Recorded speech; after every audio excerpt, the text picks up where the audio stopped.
Howdy everyone, it's me once again, the one and only Killer Dan. And today I'm going to be doing another video where I will speak about videos on movies that were supposed to be made, but for one reason or another, they weren't done at all. Could be a bunch of reasons, of course, obviously. But in this case, for this video, again, I'm going to be speaking about kaiju. Yes, sir, giant monster movies from Japan. Specifically, I'll be talking about from this company again. You know, that company I keep bringing up, which is actually known for. But yes, of course, they're not exactly done with the Gamera series because they had plenty of ideas to use to continue this series of films of kaiju in some crazy ways, I guess you can say. And yeah, they're a bit creative in their own way, I guess. So yeah, they have their own ideas for continuing the storylines and whatnot, and that's what this video is gonna be about, just exploring what has been made. Plenty more ideas. Even though they had some production problems ever since the first Gamera film they made, they always seem to have budget problems. They always seem to be, working under stress. Basically, there was always a problem when they were making these films, one way or another. So this time around, they wanted to make this film, this Gamera movie. Yep, another Versus film, folks. But this time, it was going to be released some time during 1991. So the early 1990s this time around, because I guess they wanted to experiment with different ideas, I guess. So, but they wanted to do a giant snake kind of a thing, a cobra to be more exact. So yeah, some concept art was actually done for this kind of a character. So basically, what was going on is that this creature was going to have an attack in Shinjuku in Japan, promoting Gamera to arrive, of course, and batter this monster. And this monster was actually going to be a woman, a female giant monster. During the batter, this giant snake thing would have stuck her tongue down Gamera's throat, as odd as that seems, absorbing most of Gamera's energy, which will ultimately paralyze him for a good while, turning him into some sort of, I guess, thing. With her newfound strength, the giant snake thing would have, ended up proceeding, destroying Jizuko after a while.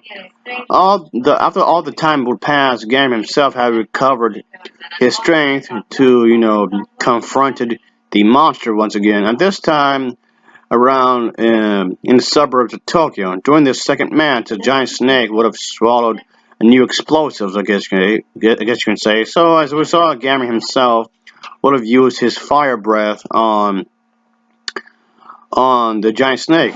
But of course, during this said battle, the cobra creature would have just absorbed it into her mouth, of course. The fire, however, went into the explosives inside of the snake's throat, and as a result, she brutally is decapitated by the explosion.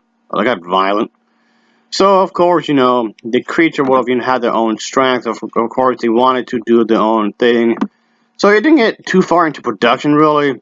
But, they had their own abilities for the giant snake, of course, obviously, which would have been pretty cool, I guess you can say.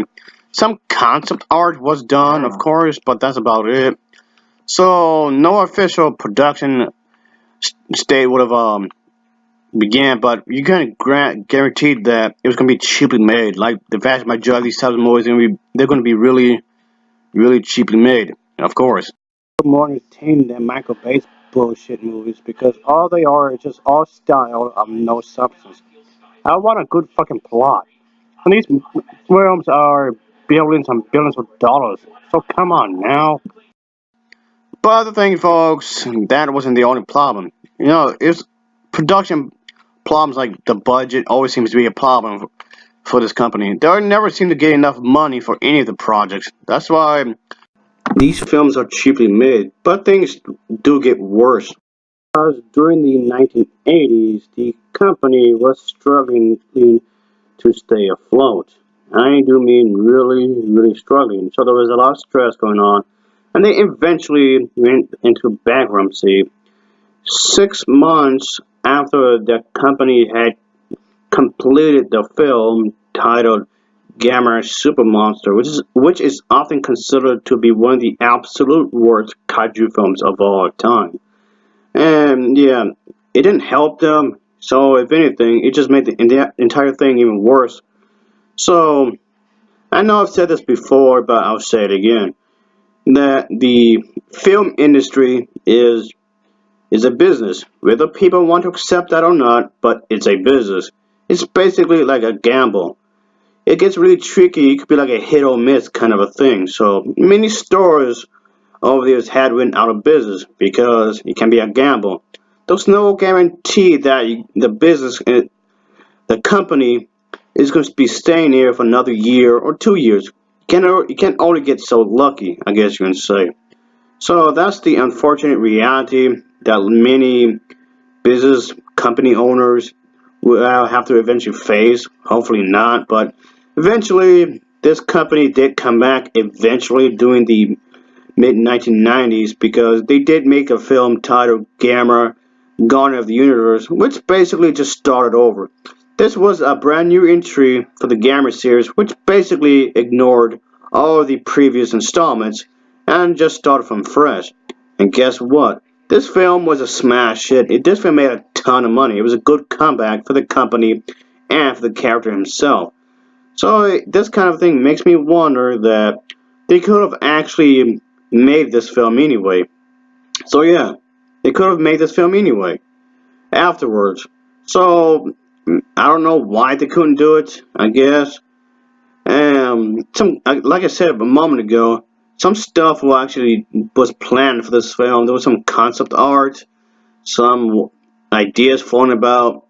So yeah, they could have actually done it. So in some ways, I could have just done this kind of a thing, because having a giant turtle fighting off a big old snake that has abilities does seem pretty creative in its own way, and can't blame him for being creative, I guess you can say. So that's putting a cool idea there. But oh well, I guess you could always wonder what could have been. So anyway, folks, as always, thanks for watching and take care. Until next time, oh yeah.